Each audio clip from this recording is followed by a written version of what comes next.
congresista Ricardo Marcenaro, con quien vamos a tratar el tema de la nueva Ley General de Sociedades. Buenas noches, congresista. Muchas gracias por estar con nosotros. La primera pregunta que me gustaría hacerle es ¿por qué es necesaria una nueva Ley General de Sociedades?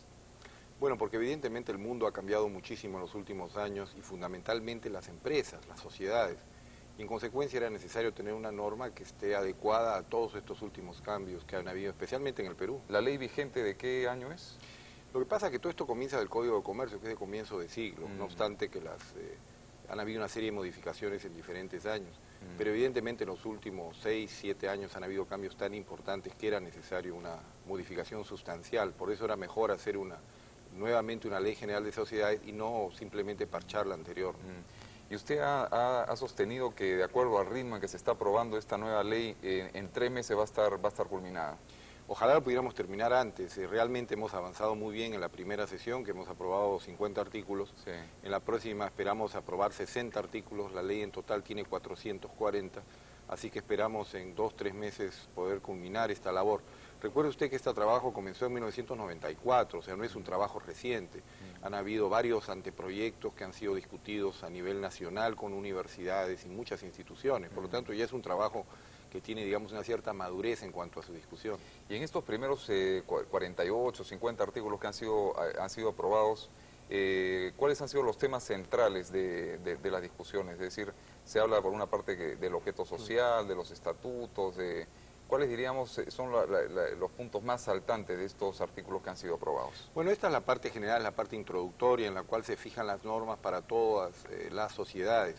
Mayormente no ha habido discusión, sino en 2 o 3 temas muy puntuales, en la medida que se tratan de normas generales que ha habido un acuerdo pleno.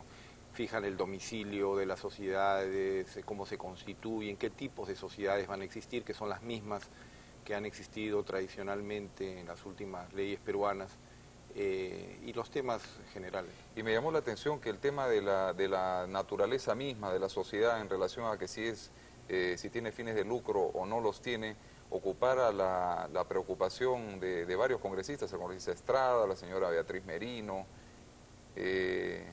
Curioso, ¿no?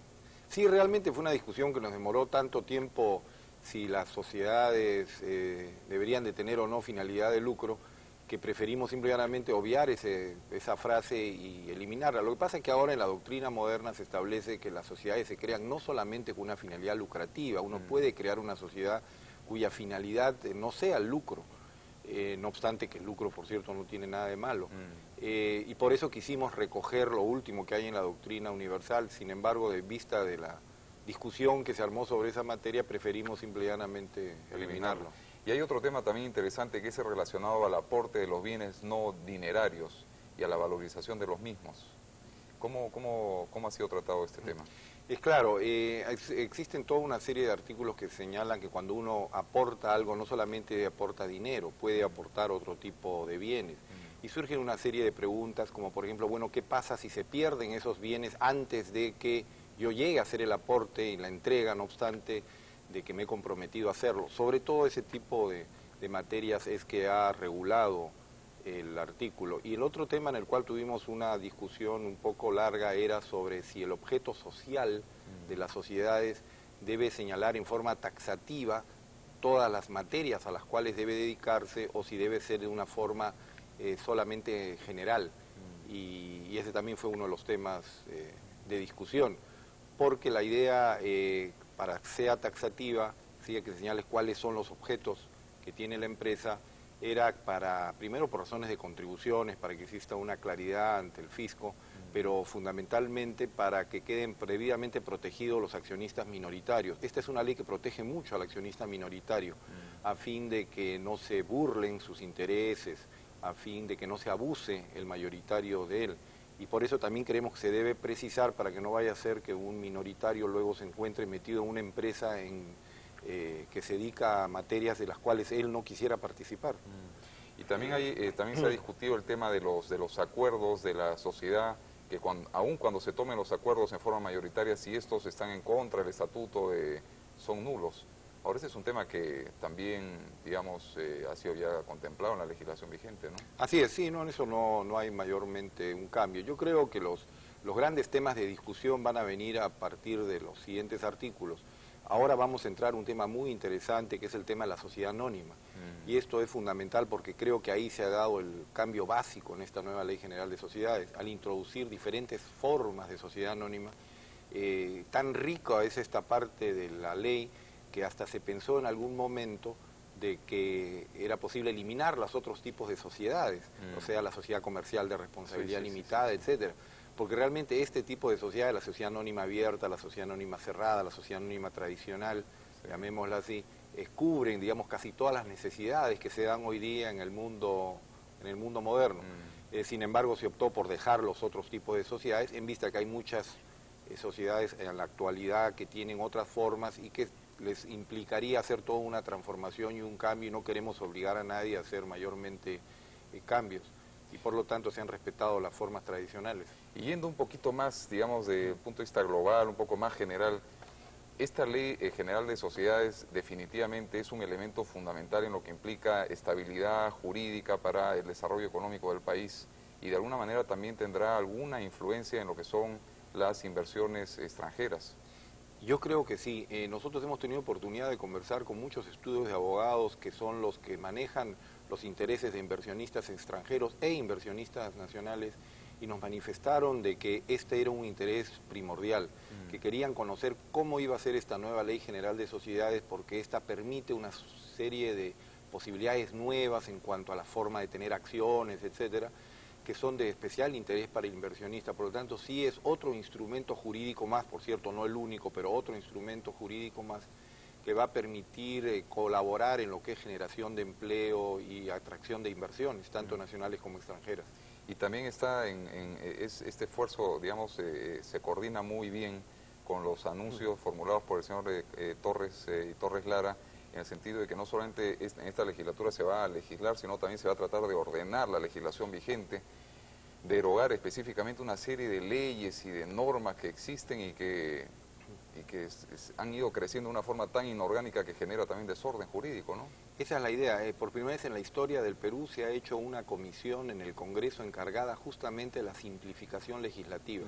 Como usted sabe, en el Perú tenemos cientos de miles de disposiciones, leyes, decretos, resoluciones, que complican mucho y que obligan a que solamente el experto entienda. Y la idea es que la legislación debe ser de fácil acceso a todo el mundo, no solo al abogado, digamos, sino a cualquier ciudadano, para que pueda conocer sus derechos y sus deberes. Y por lo tanto lo que buscamos es simplificar la legislación, reducir tanta norma que muchas de ellas ni se cumplen, y además redactarlas de la forma más didáctica posible. Esta Ley General de Sociedades tiene un esquema sumamente didáctico y tiene una redacción que es de fácil llegada a la población, que son las que utilizan las leyes. Agradecemos mucho la presencia del congresista Ricardo Marcenaro. Gracias a usted. Hacemos una pausa y regresamos con más información en Monitor.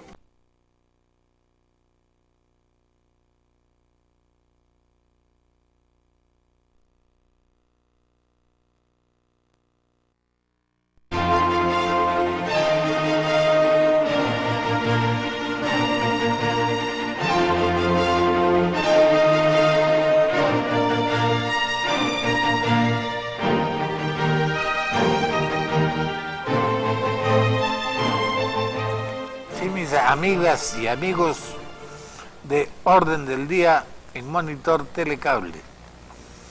En la vorágine de acontecimientos, noticias, comentarios, chismografía, si se quiere, que ha provocado la muerte de la princesa Diana, es notable que lo más notable, para repetirme, sea el elogio fúnebre hasta ahora, políticamente hablando, o discurso que corrió a cargo dentro de la propia abadía de Westminster del conde Spencer, octavo o noveno conde con ese apellido, quien es ahora el hermano de la que fue princesa de Gales. Rompiendo todo protocolo y todo precedente, porque ninguna crónica recuerda un precedente semejante, el conde Spencer pronunció lo que pudiera llamarse un discurso de verdadera oposición contra la monarquía. En Gran Bretaña, la oposición política es la oposición de su majestad, como el gobierno es el gobierno de su majestad, y entonces el diálogo se establece entre el gobierno y la oposición, y ambos son de su majestad, y a su majestad nadie la discute. Pero el conde Spencer se ha apartado de esa tradición británica para decir conceptos enérgicos y quizá hasta duros respecto de la monarquía. Ha dicho que su hermana valía por su juventud, valía por su belleza, valía porque se aproximó al pueblo, valía porque se apartó de la rigidez del protocolo de la Casa de Windsor, pero no valía porque hubiera sido en algún momento de su vida, en alguna etapa de su vida, princesa de Gales, madre de los príncipes William y Harry, el primero de los cuales es el llamado a suceder al trono inmediatamente después de su padre, el príncipe de Gales. Este discurso rebelde de Spencer fue estruendosamente aplaudido y vitoreado por la multitud fuera de la abadía de Westminster y dentro de la multitud, dentro de la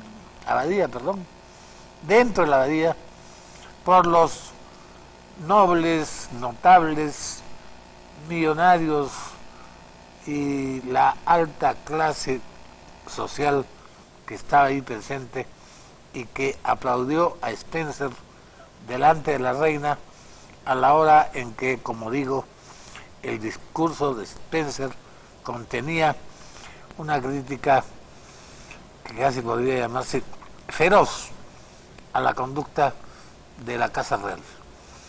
Es sabido, todos sabemos, que la reina tuvo que salir de su predicamento tan supremamente virtuoso para dirigir unas palabras a sus súbditos desconsolados por la muerte brutal, trágica, de la que ya no era princesa de Gales, pero seguía siendo madre de los príncipes sucesores. Vamos enseguida, mis amigas y amigos, a conversar sobre temas de actualidad con nuestro distinguido invitado de hoy. Previo a los mensajes.